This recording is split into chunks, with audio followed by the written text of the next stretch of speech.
because John, you know, I'd forget. Yes, hit that record button. Yeah. All right, I do see people joining, so we're just gonna wait about a minute and then we'll get started. We'll let people have a minute or so to get on. Sounds good.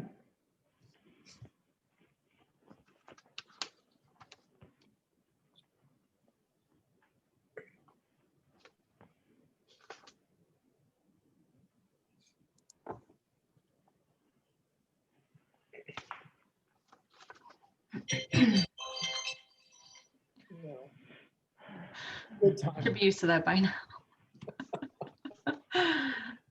Hi, Kristen.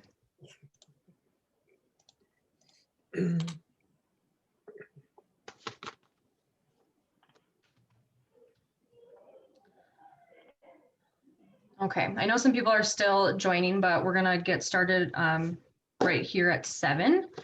So on behalf of the Epilepsy Foundation of Wisconsin, I want to welcome you to tonight's virtual meetup. My name is Alicia Thompson. For those that don't know who I am, I'm the program manager here. We also have John on the call. John, if you want to say hi. Hello, John Mirasola. I work with Alicia with the foundation with communications and client support services. Thank you very much, John. And before we get into our topic and before you get to meet our speaker tonight, just a couple of housekeeping things so you guys are all aware. So we are recording this, so you can find that up on our website. John will type our website in. If you go underneath the chat button, you can find that there. We have a video library that we update weekly, so you can find that by early next week. You should be able to see it if you want to reference it or point anybody else in the direction of the video. If you're an attendee on this call tonight, please know that you are muted and your videos are off.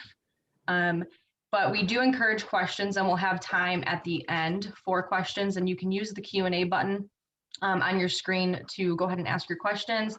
Feel free to wait till the end or do it throughout. That's just fine. John and I will be monitoring those, so we'll keep an eye on them. And then just know, for the sake of time, we may not get to all questions this evening, but feel free to please send us your questions after the fact. John's also going to type in our connect@epilepsywisconsin.org email in the chat, so you can submit questions if you need to, if you think about something after the fact or your question didn't get answered. We will get it, we will pass it on and get the answer back to you. I think that's all for housekeeping stuff. So very excited. So tonight we are discussing the COVID-19 vaccine and epilepsy. And with us tonight, you can see on the screen, we have Dr. Adam Kanai. I said that right? You nailed it. Nice job. Awesome. All right. He's a pediatric neurologist who specializes in epilepsy management at UW American Family Children's Hospital. And he's a clinical assistant professor with the UW School of Medicine and Public Health. So Dr. Kanai, I'm going to turn it over to you. Sounds good. All right. Thanks a lot, Alicia. Good evening, everybody. Thanks for joining tonight. So I'm Adam Kanai.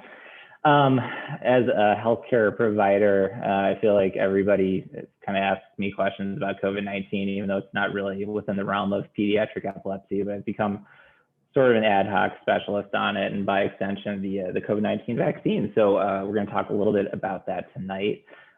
Before I share my screen and kind of go through the PowerPoint that I've got presented, I just want to disclose, I have no conflicts of interest, and I have no financial disclosures or anything like that. I'm going to be talking about a couple of pretty big pharmaceutical companies tonight, but they are not paying me any money. I am providing free sponsorship for them. If I was making money, I'd have a much more regal background than this, but that's pretty much it. So let me go ahead and share my screen. And we'll get this going. Alicia and John, is my screen showing okay? Yep, you're good to go.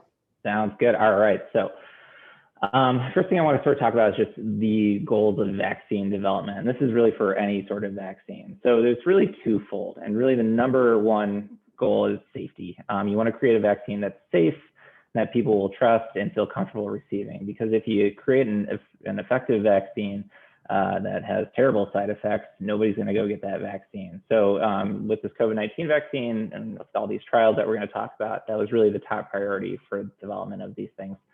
Then the other goal then is efficacy. So how good is it for infectious diseases? How good is it at preventing disease, meaning symptomatic illness from it? Or the other way you can look at it is how good is it at actually preventing infections? So not just symptoms, but from you actually contracting the virus, having it replicate inside of you and spreading it to others, and even though you're not having symptoms. So it's sort of looking at asymptomatic disease too, which has been a real problem with COVID-19, or SARS-CoV-2 might be the other thing you hear me call it tonight. With any sort of vaccine development going through FDA approval, it goes through all these phases of development. So there's preclinical, and then there's phases 1, 2, and 3. And in the case for some of the ones that are on the market now, they get emergency use authorization, or EUA might be the term you hear me talking about. So with these phases, just kind of go over how it's sort of done in general, and then we'll talk a little bit more about the ones that are on the market. So the Moderna one and the Pfizer BioNTech one. We have these phases of development. So preclinical phase, you might hear in the news, that's really looking primarily at animal testing. So they want to check and see if it's safe and effective for these guys. In this case, with all these, it was done using mice before they move on to clinical trials with humans.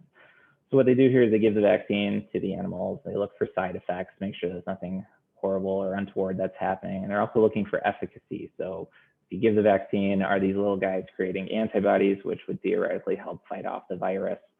And also go ahead and administer the virus too, usually by just injecting it into the animals and seeing if they're able to fight it off and either not develop symptoms or not develop, viral expansion itself. If everything looks good there, then what they do is they move on to phase 1 evaluation, which is looking at healthy humans and usually a very small trial. The reason that they do this with healthy humans is they really don't want any variables that could be attributed to any sort of side effects that would develop. So if people develop problems, they want to know that it's due to the vaccine itself and not necessarily due to some underlying health condition that they may have had. Usually during phase 1 trials, they're also trying to figure out, one, is it safe, making sure there's no side effects, but also trying to figure out the dosage too. So just like with our epilepsy medications, a lot of times you want to find that sweet spot where it's effective, but it's not causing terrible side effects. So they'll use that and figure out a dosage. And if everything is promising from the phase 1 evaluation, they'll move on to phase 2. Phase 2 is a bigger group of subjects. So usually anywhere from 100 to 1,000 people. And what they want in this case is for the cohort to really reflect the target population that they're planning to release this product to. So that means that we want the demographics to really line up in terms of age, race, gender, and then prevalence of comorbidities, just so that if side effects pop up again, you have it in a small group and you can determine whether or not it's safe to kind of move forward with your phase 3 evaluation, which is an even larger population group. So in this case, we're talking thousands to tens of thousands. The AstraZeneca Oxford one in the US is aiming for like 60,000 or something like that. And here it's still similar. We're looking at matched demographics. And then they're also going to monitor for symptoms, which is, they're either going to look for symptomatic development or they're just actually going to look for actual infection rates without symptoms as well. If everything is good there, then they can apply if they want for emergency use authorization, or EUA, which is what's happened for 2 products so far, which I'll talk about in a second. But that doesn't mean it's done. There's also follow-up studies for all these. Even if they get EUA, they're going to go on and sort of watch these patients for 2 years afterwards, just to make sure that no long-term side effects develop in these populations. So that's kind of the phase development. So for the COVID-19 vaccines on the market right now, they all kind of do the same thing. You may hear this, and you've probably seen a billion pictures and cartoons of the coronavirus. But the coronaviruses all work in a similar fashion in the sense that they have these things called spikes. You may also hear them called S proteins or S peptides. This picture on the left is an electron microscope picture of the coronavirus. This is just a little cartoon on the right. I mean, inside the virus, it has genetic material, including some genetic material that encodes specifically for that spike protein. And that spike protein is really important for coronavirus because it's what helps it bind to your cells once it's inside your body and actually inject its genetic material inside your cells and replicate and create an infection. The S protein work with a lot of these, what they've done is sort of work backwards and determine what that genetic code is that encodes for that protein, and then use that to create a vaccine. So typically this is a really tough step to figure out. It takes years of trial and error. But these new vaccines were built using data from the early 2000s with the SARS outbreak, which was kind of your OG SARS-CoV. Right now we're sort of dealing with the sequel. And then also with the 2012 MERS outbreak for the Middle Eastern Respiratory Syndrome, which both of these were coronaviruses as well, just a little bit different from the one that we're dealing with at this time. So one of the reasons that the vaccines this time around kind of were developed so quickly relative to vaccines in the past, which usually take years, is that they've sort of been in development for years already, just looking at those past outbreaks and somewhat anticipating that this may have happened. So with the ones that are on the market now, the Pfizer, BioNTech, and the Moderna vaccines, these are a new type of vaccines that haven't been released before. So these vaccines are called mRNA vaccines or messenger RNA vaccines. What they do is they use messenger RNA, which is this genetic material that our cells read to make proteins. And what these are the very fragile proteins that typically would be kind of chopped to pieces by enzymes in our body were they to be introduced. So what they've done in this case is protect it with this little oily bubble or this phospholipid bilayer that kind of acts as a transport molecule, so that once it's injected inside you, it can kind of float around and not break down until it actually fuses with your host cells to create an immune reaction. We'll talk a little bit more about that fragility in a little bit. But here, just on this page, is just a little schematic of how this would work. So you have your lipid bilayer with your vaccine mRNA here. It's injected. And once it's injected, it'll sort of bump into cells inside your body and fuse with them and then release that little RNA molecule. And then once that happens, it'll interact with little proteins inside your cells. So specifically these things called ribosomes, take that mRNA and start building these little spike proteins. So little fragments of the spike proteins and then the spikes themselves. Some of these are produced from the cell and they form spikes that will migrate to the surface and they'll kind of stick out on the tips of the cells down here. These will then eventually the mRNA here, because it's so fragile, will actually just get broken down. So it doesn't really leave any trace of being inside the body. The vaccinated cells will then also sort of break up some of these proteins and fragments and present these on the surface as well. So you have the spikes as well as the little fragments. And then these will go ahead and sort of get recognized by the immune system and cause some activation.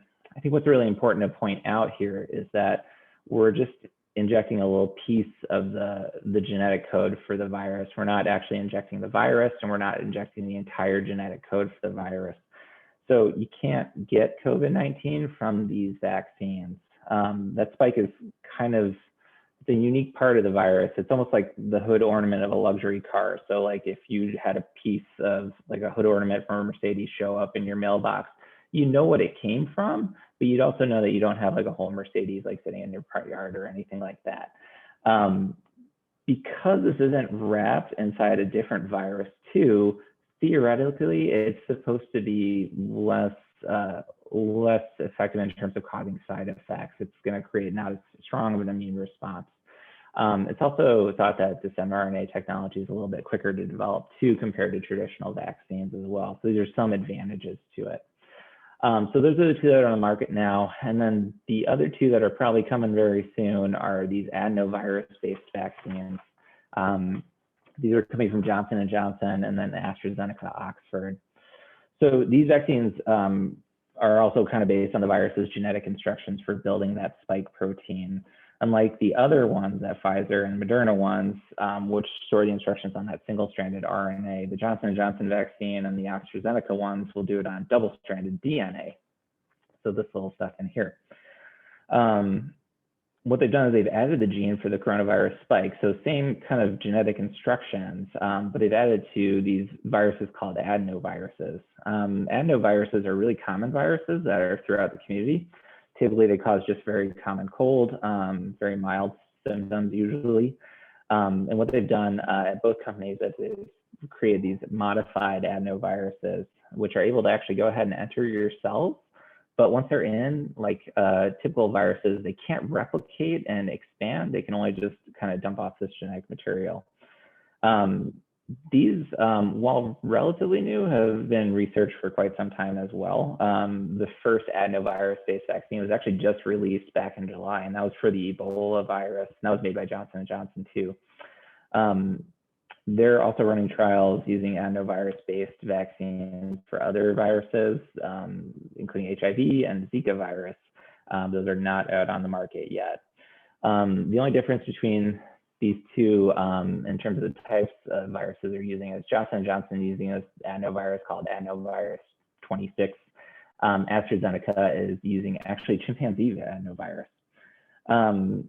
The advantage to these is that they're a little more rugged than those mRNA vaccines from Pfizer and Moderna. So the DNA is not as fragile as RNA is. And then it also comes in this really tough protein coat instead of this, lipid bilayer that keeps it from breaking down. So as a result, these vaccines don't need to be stored at such cool temperatures to remain stable. They can actually just be in your fridge. And they can usually last up to several months without losing any efficacy. So in this case, what happens is once you get to your injection, you get this adenovirus-based vaccine, they're going to float around in your extracellular space, eventually bump into your cells, and they're going to latch on to proteins on the surface. And what happens is your cell will read that signal and actually engulf the virus and pull it inside. Once it's in that bubble, and it'll actually pop out of that bubble and fuse with this little organelle inside your cell called your nucleus. And there, the DNA will go in, and then it's engineered so it can't make copies of itself, but the gene for the coronavirus spike is then translated into mRNA, which is really what was happening with the other virus too. You get that mRNA and you get a very similar process in terms of eliciting an immune response as well. So the big takeaway between these two vaccine types is that they use different methods to get your cells to build those spike proteins and activate an immune response.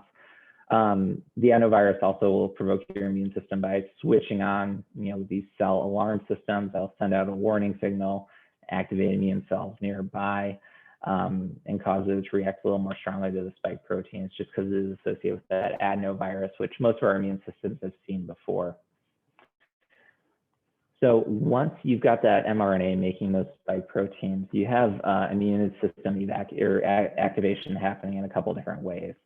So the cells in our bodies are kind of constantly dying and regenerating. So when vaccinated cells die, they will go ahead and release little proteins, and the spike proteins and the spikes themselves. They'll kind of float around, and then they will usually get to be taken up by these things called antigen presenting cells, which is this big kind of beige, ugly guy right here. So these go by a lot of different names. They're called B cells or lymphocytes. There's also macrophages or dendritic cells.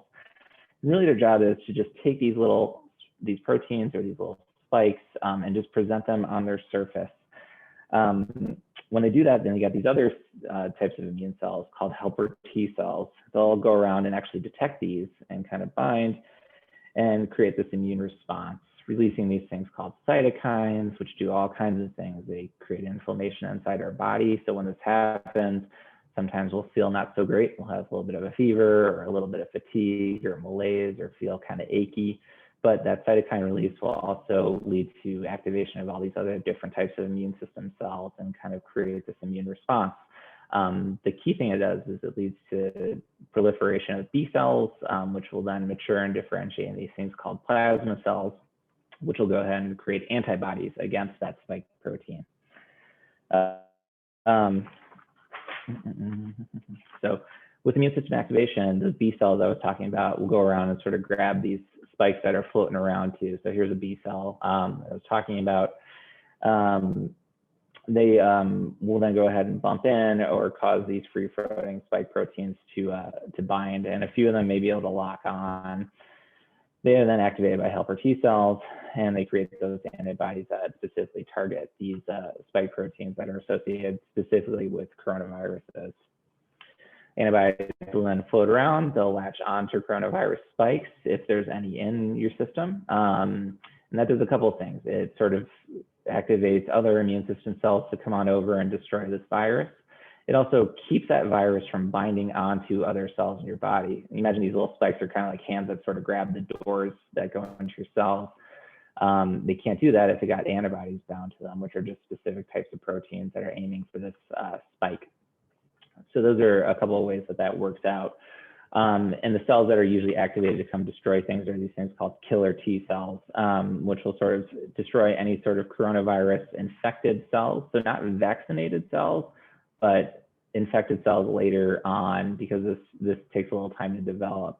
So that is that. That's kind of in a nutshell how these vaccines work. Now with these phase trials, the Moderna and the Pfizer ones, fairly similar setups to their studies. So what they did was they administered doses. So they took these groups. So Moderna had about 30,000 participants, and they broke them up either into a placebo group or a vaccine group. With that placebo group, they usually got like a saline injection or something very benign. And so these were administered at day 0 of the study, or the first day of the study, and then 4 weeks later, a second dose was given. Anybody who became symptomatic after day 42, so 2 weeks after that second dose, ended up getting tested for the coronavirus. So what they were looking for in this trial was symptomatic disease, not necessarily just infection. So they weren't really looking for asymptomatic carriers or anything like that. Just does this prevent symptomatic disease? Because this is an mRNA one, it's got to be stored at cooler temperatures. So it's got to be -4. So it could have been kept outside on our front steps the last couple of weeks, I feel like, but now that would be a no-go. And Moderna suspects that they're going to be able to create like 1 billion doses of this by the end of 2021. Now, the big thing here is that in these cases, for people who developed symptoms, in the placebo group, it was 185 people, in the vaccine group, 11 people. And then of those people, severe cases, 30 in the placebo group, 0 in the vaccine group, which is pretty impressive. And that's what you'll see in news articles or reports on TV, is that the Moderna one is 95% effective against symptomatic disease. That's based on these numbers right here, 100% effective against severe cases, because nobody developed severe cases in this trial. Pfizer, very similar. What they ended up doing was administering a little bit of a shorter interval. So that day 0 and day 21, if you got symptomatic after day 28 instead of day 42, you got tested. So they're still looking for symptomatic disease. The Pfizer vaccine is much more dainty. So it's got to be stored at -94 Fahrenheit or -70 Celsius, which is often not feasible for underserved areas or rural medical centers, just in terms of having that storage on site and being able to facilitate transport of the vaccine out there. So that's a huge hurdle for this one. Pfizer does think they're going to make 1.3 billion doses at the end of 2021. Similarly, their study, they had 43,000 in theirs. 162 in the placebo group developed symptoms. 9 of those were severe cases, versus 8 symptomatic in the vaccine group and 1 severe case in the vaccine group. So you'll get numbers here that is 95% effective against symptomatic disease. And then it's like 87.5% effective against severe cases, meaning hospitalizations usually. So very similar, very impressive for vaccines. 95% efficacy is really good. The other one then that was kind of talked about a lot early on, like back in December, was the AstraZeneca or Oxford University vaccine. So remember, this is the adenoviral vaccine. So this, like the Moderna one, you gave something at day 0, day 28. In this case, the control group, they used actually a meningococcal vaccine, which is, to fight a bacterial infection that a lot of people get. So they use that just to kind of make it as similar as possible to getting an actual vaccine in terms of, the side effects that we may get from vaccines, like fever, chills, malaise, stuff like that. So they did that at day 0, and they gave something benign at day 28. In this case, they tested everybody in their group at day 42 for coronavirus, not just people who had symptoms. So they were looking for efficacy against infection, not necessarily efficacy against symptomatic illness. So that's why their numbers are going to look a little bit different from the other two. Because it's in that adenoviral package, it's much more robust. So again, it just has to be kept at 36 to 46 degrees Fahrenheit. So, the weather today pretty much. And they project that they're going to make anywhere from 3 to 4.5 billion doses at the end of 2021. And I'll talk a little bit about why this is such a variable number.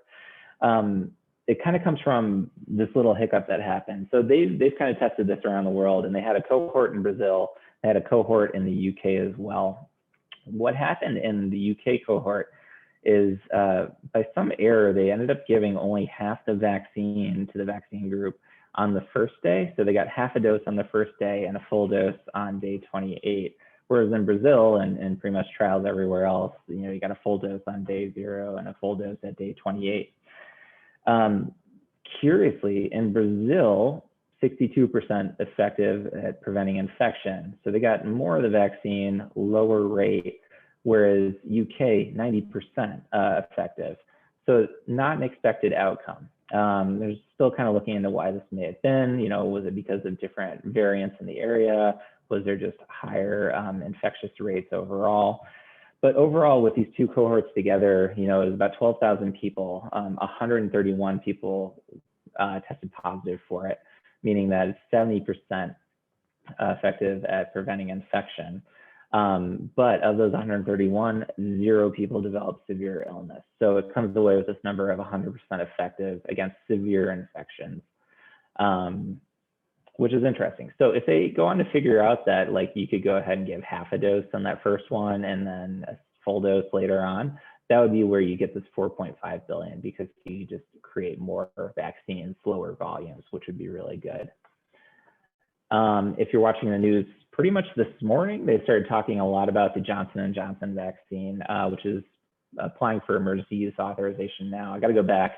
AstraZeneca has not applied for EUA in the US yet. It's being administered across the European Union and a lot of Latin American countries, but not here in the country yet. I think the latest I heard is that it may apply for EUA in April. So Johnson & Johnson is going for it now. The big advantage to Johnson & Johnson's vaccine is that it's a single dose vaccination. You don't have to come back for a second shot. Also, because it's adenoviral, it can be kept in the fridge. The numbers from this are showing that it's 66% effective at preventing disease, so symptomatic illness, which doesn't sound so hot.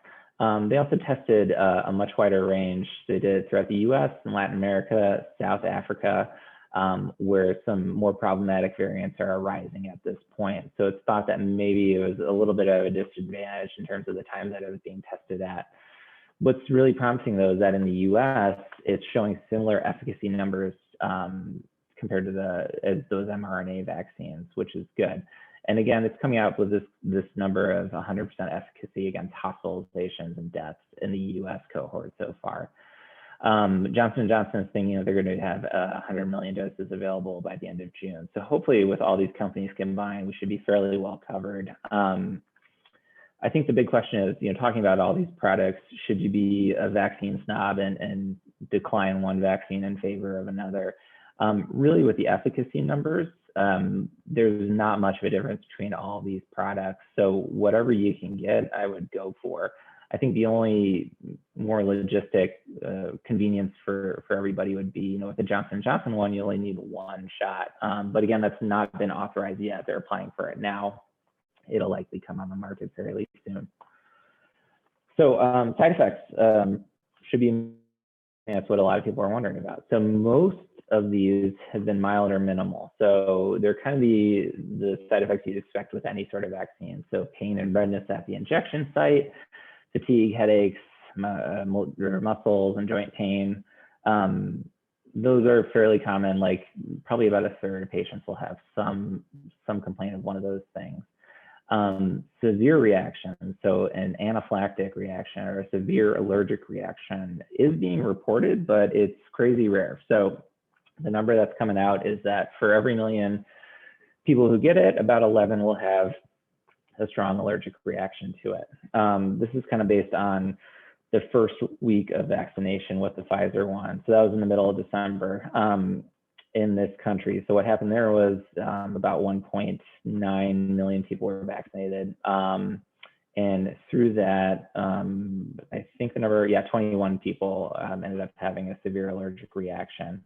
For those people that did develop a severe allergic reaction, over 70% of them developed that within the first 15 minutes. So that's why when you go and get your vaccine, you'll be asked to kind of hang around for about 15 minutes just to make sure that you don't develop a reaction. And in case you do, you can have first aid administered or, help called for, just so that you're not on your own. Again, this is a very low risk rate. This is much lower than your risk of being struck by lightning, but it is something that people should be aware of. Speaking of the allergies, so any sort of severe allergic reaction to any vaccine or injectable therapy, so that's any sort of IM medications, any sort of IV medications or subcutaneous medications in the past, you should be careful with getting the vaccine, but it's not a contraindication to getting this vaccine. You can still get it. Really though, if you have a history of anaphylaxis, you're going to probably be observed for a longer period of time after you get that shot. The recommendations right now are about 30 minutes, just to make sure that you still tolerate it okay, but it's not a contraindication to getting the shot. You're still eligible to get it. The other thing that people wonder a lot about is, these vaccines came out very quickly compared to vaccines in the past. And that's really just because this is a global pandemic. There's a lot more urgency to this. There's a lot more resources dumped into developing these vaccines than had been done in the past. Every study, every phase of every trial was carefully reviewed and approved by a safety board at the FSA. And the process was transparent, rigorous throughout, and there was continual oversight by expert approval throughout for all of these companies and their trials. And what's kind of reassuring for everybody is that we're going to continue to gather data over the next couple of years for these vaccine participants and make sure that there are no long-term side effects, that everybody kind of stays safe. Overall, getting vaccinated is going to keep you, your family, and your community healthy and safe. 95 efficacy is really promising. And the goal is, if we can get as many people vaccinated as possible, we can end the damage to, our economy that this has caused, prevent more illnesses and deaths, more importantly, in this country, and then eliminate and eradicate COVID-19, hopefully. The long-term effects, though, there's not much known, just because we are doing EUA and everything was somewhat rushed out here for good reason. But we can't really weigh in and say at this time what the risks are down the road, which typically in the past, you'd have your phase 3 trial and it would kind of go on for years and years just to make sure that there were no issues. So that's where I was talking about that 2 years of monitoring. That's still underway right now. And if there's any problems that arise from this, it'll be sort of dealt with accordingly. So what I've pulled up here is actually from the Wisconsin Department of Health Services vaccination dashboard. So it's similar to their COVID-19 dashboard. I actually pulled this up just this morning and put it in here just to show a couple of things. It's a neat tool just to see how the state is doing in terms of vaccinating everybody. So over here on the left, we have our state broken down by county. Darker color means a higher percentage of the population that county has been vaccinated. Lighter means not doing so hot. I have a set for just people who've gotten one vaccine so far, not two vaccines. So when you see that 14.2, which is honestly probably closer to 15% now, that is so far. I think for two, it's probably closer to 7% at this point.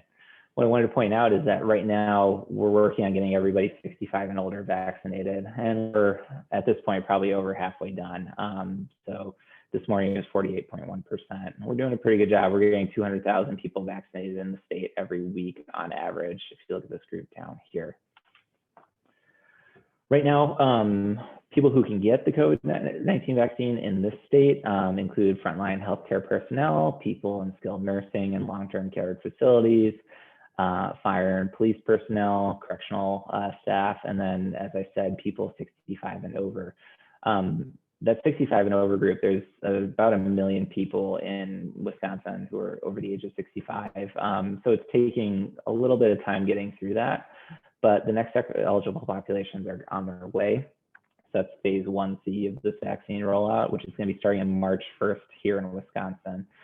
Highest priority in that group is going to be education and childcare providers. So this includes everybody in private and public school programs, virtual learning support, community learning center programs, Boys and Girls Clubs, YMCA, Head Start, and even higher education if they're having direct contact with students.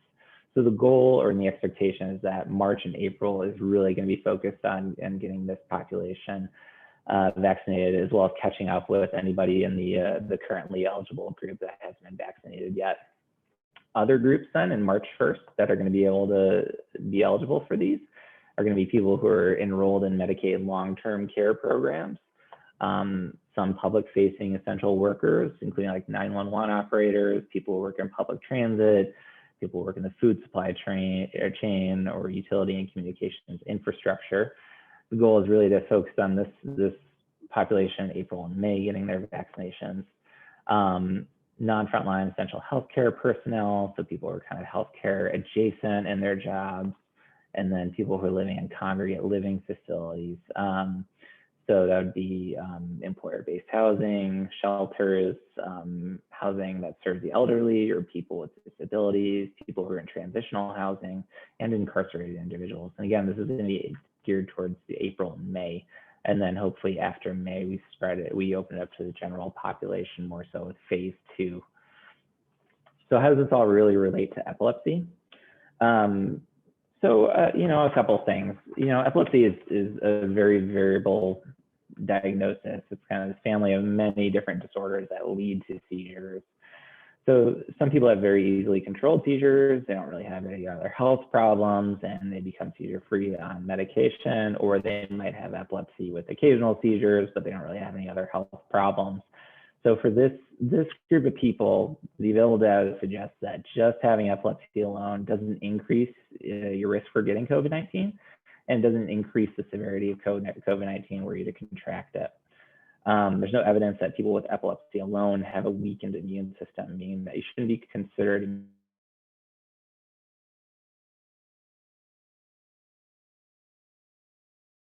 of epilepsies or the different causes of epilepsies or other health conditions that may have factors that do affect their immunity. So what are those?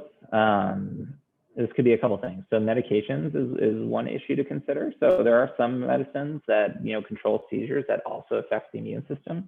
As a pediatric epileptologist, we use ACTH and steroids for things like infantile spasms, or everolimus for patients with tuberous sclerosis complex. There's also immunotherapies as well, which I'll talk about in a second too.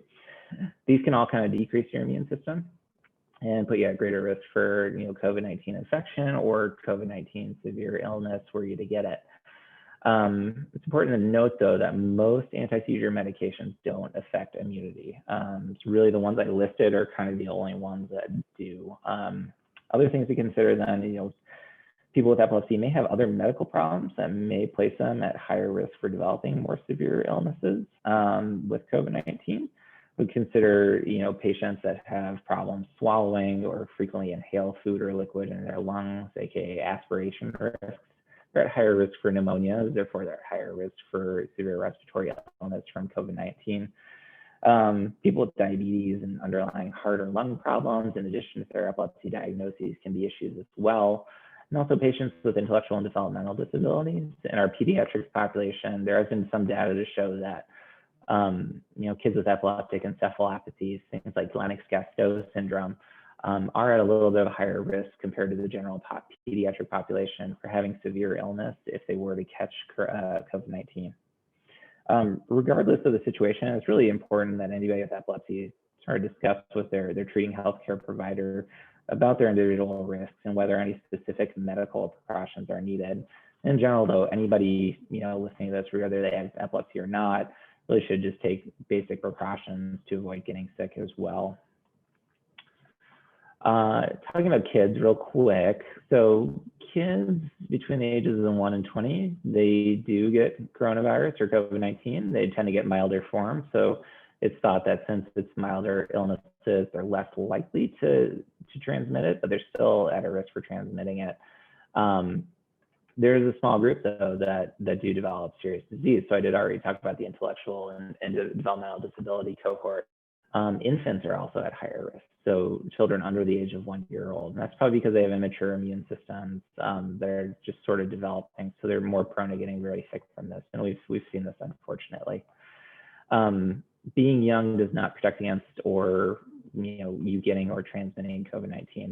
That's kind of the big takeaway. But the risk of death is lower compared to the general population overall.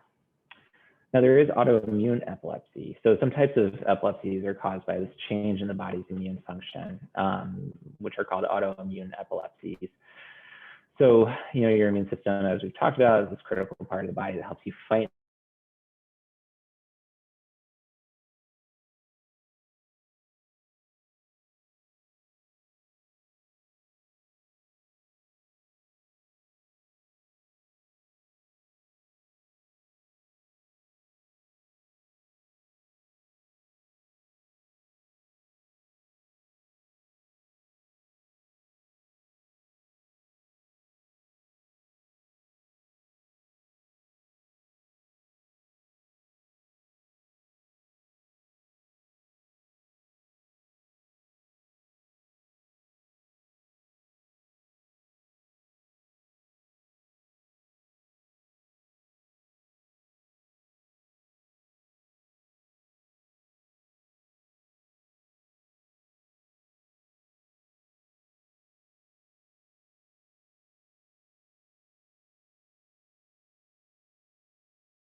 the other thing, or the other advantage to waiting, that 90 days is that you're going to decrease your risk for side effects from the vaccine because you won't have such a overwhelming and immune response to it. Other populations that are kind of popping up as a question include people who are pregnant or trying to become pregnant. So unfortunately, with the trials already, vaccines under emergency use authorization weren't tested in pregnant patients or lactating women. So there's no safety data specific to use in pregnancy that's available right now.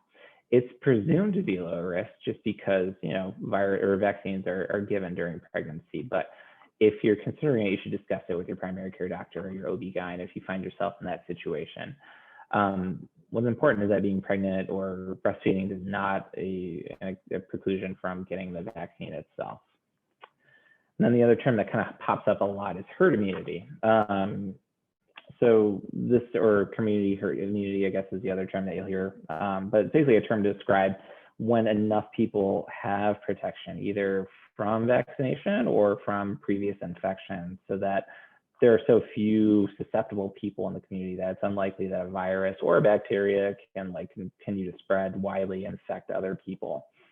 So as a result, everyone within the community is protected, even if some people do not have any protection themselves. And that's really the goal, because going way back here, I just want to point out this. So this is supposed to be a schematic representing the entire population of Wisconsin.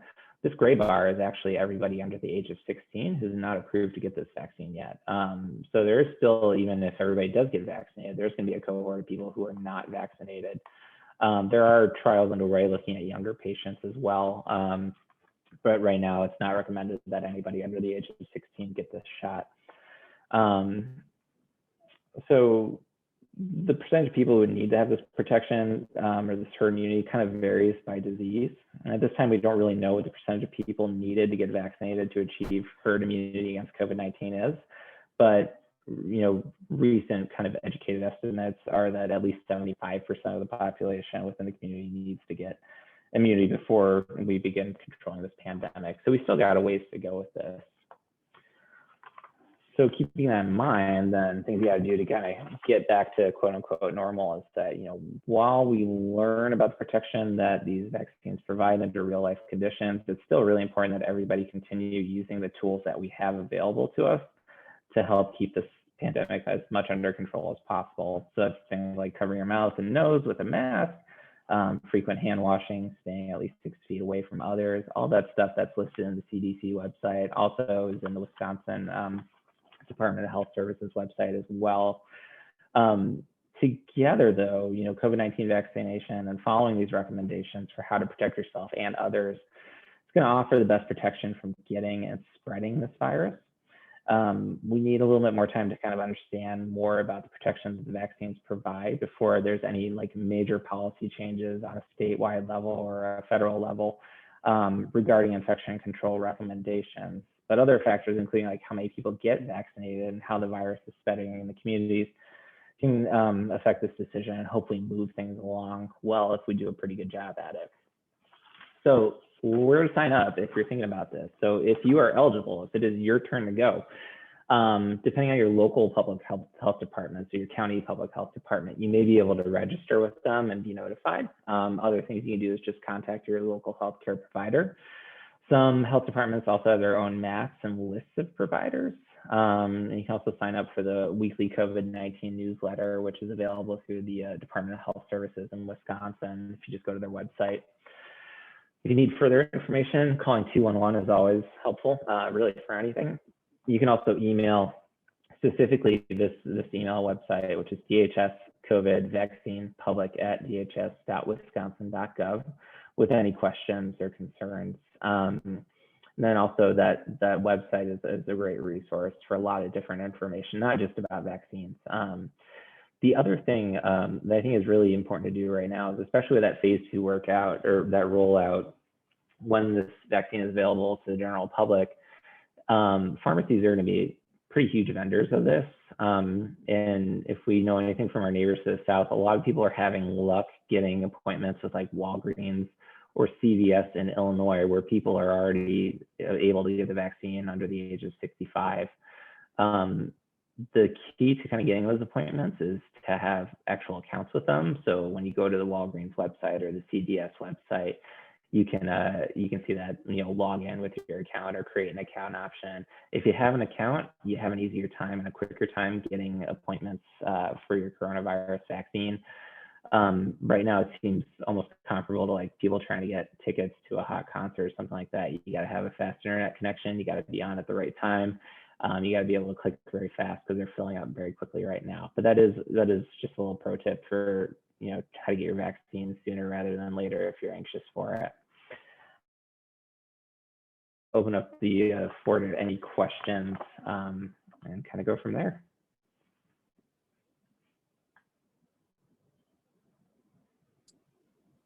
Well, terrific. Thank you, Dr. Kanai. Very, very nice. Pretty appreciate it. Appreciate your time. Yeah. Just a couple of questions here.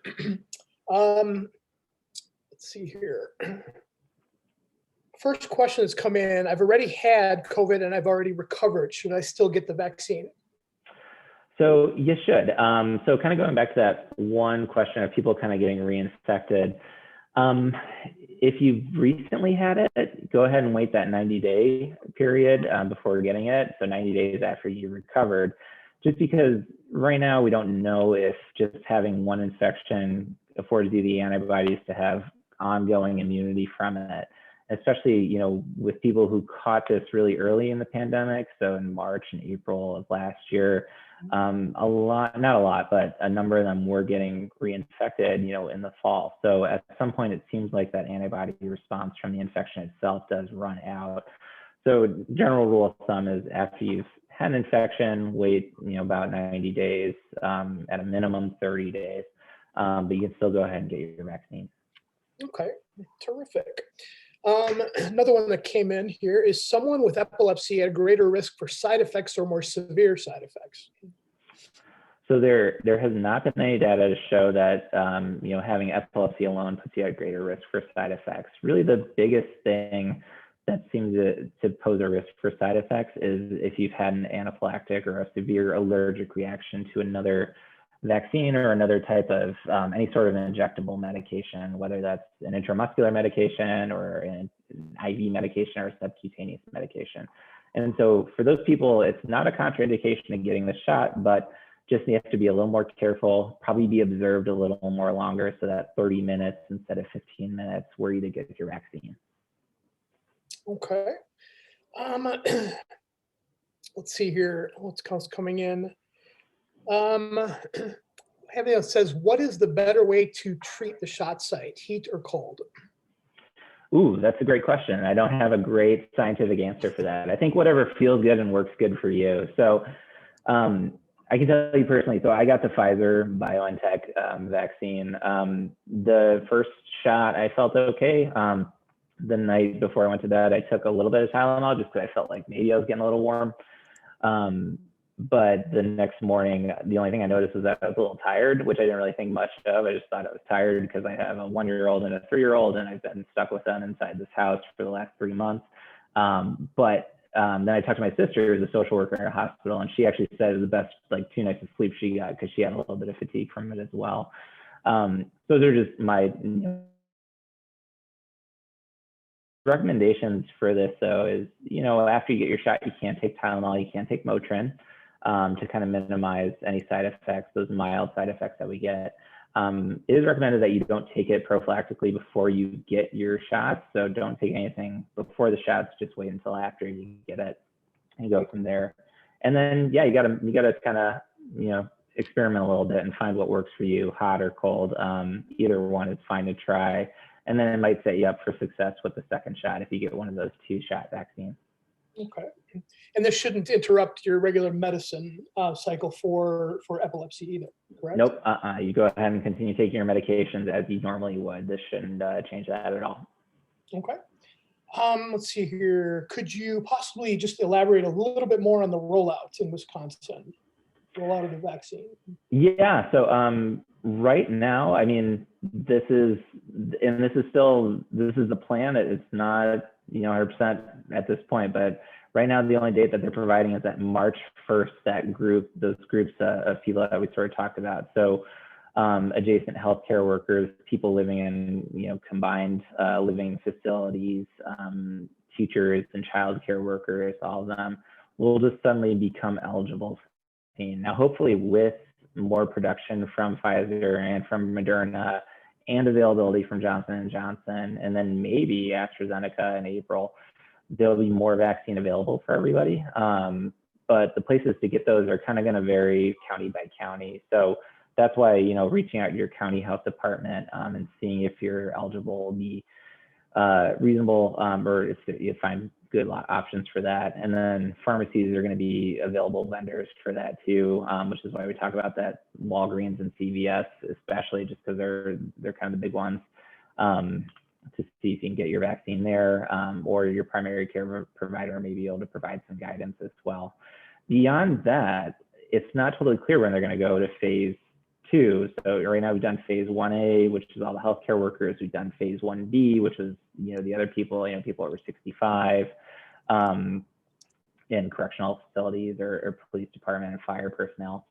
And then the phase 1C is happening in March. When does phase 2 happen and how that looks like is still sort of being ironed out, but it seems like it's going to mirror like what was made at the federal recommendations, which is basically opening it up to the general public. The timing of that is really going to depend heavily on how much we can get, like how quickly we can get everybody in this next phase vaccinated and ready to go. So that means, with them aiming for everybody to get their shots, March, April, and May, hopefully in June, we start seeing this phase 2 roll out, and that kind of opens up to everybody. How that looks, is it just going to be a free-for-all where everybody gets, priority, and it just depends on who's, getting in quicker compared to other people, or is it still going to be tiered like it has been in this phase 1 group? Hasn't really been official yet, but we're gonna have to sort of wait and see, I think. Okay. Let's see here, another one that came in. I live in a senior housing facility, and will I be able to get the shot in March or April timeframe? You will be eligible in March for it based on that. The timeframe expected, if they're prioritizing, unfortunately in this group, they're not unfortunately, but they're prioritizing healthcare, childcare providers, and then educators. So in that group, they're probably gonna get priority first. So they're gonna be the ones getting their shots March and April. And then everybody else in the group, including, living in a, combined living facility like that, will be next priority. So more April and May likely, unless things move along really well in March. Okay. There's one more here. Do you have a recommendation once I become eligible as a place to start? Yeah, so I was lucky. It was just sort of given to me. Like I just was told to come in and get it. How it's going to look for everybody when you become eligible, especially in that phase 2 rollout, is going to be tricky. So keep looking, and I think that's why signing up for that COVID-19 newsletter through the Department of Health Services in Wisconsin will be helpful, because weekly you'll get an update with like, here's what to do, here's what's going to become available, here's who's going to be able to get it. But I think right now, just knowing your local county health department, their contact information, you can check in with your PCP, but honestly, they're probably not going to be able to tell you much right now, especially if you're not eligible. And then, signing up for those pharmacy websites are key. So I'm just talking about those pharmacy websites just because I just got, both my parents are 64 in Illinois, and we just got them both their vaccines. Like they're both like an hour away from where they live, but at least it's somewhere where they can just drive around there, get their vaccinations. It was really just because my sister was kind of quick to the draw and able to get them signed up and knew sort of at what time they're releasing more time slots, but she said they filled up crazy fast. But having an account with, Walgreens or CVS is helpful. Okay. I'm guessing also that 211 number is always a good place to start too. Yep. Or that email address too. Just pick up your phone, dial 211, or the email address that you put down. Yeah. Okay. I'm not seeing anything else come in right now. I think we're going to end there. It's almost 8 o'clock. And so for all those listening, I am putting once again in our email, if you think of a question later on tonight or any other time this week, putting in the chat box, the email that you can use if you think of another question and if you would like it answered, you can send your question to the email connect@epilepsywisconsin.org. That's in your chat box right now. And we can send those to Dr. Kanai and get an answer back to you. We just ask that you be a little patient through that process, as it won't be live like this. So, all right. Well, Dr. Kanai, thank you again. That was a terrific presentation. Very, very helpful. Thanks for joining, everybody. Oh, absolutely. We're going to end our program there. Good night, everyone. All right. Good night.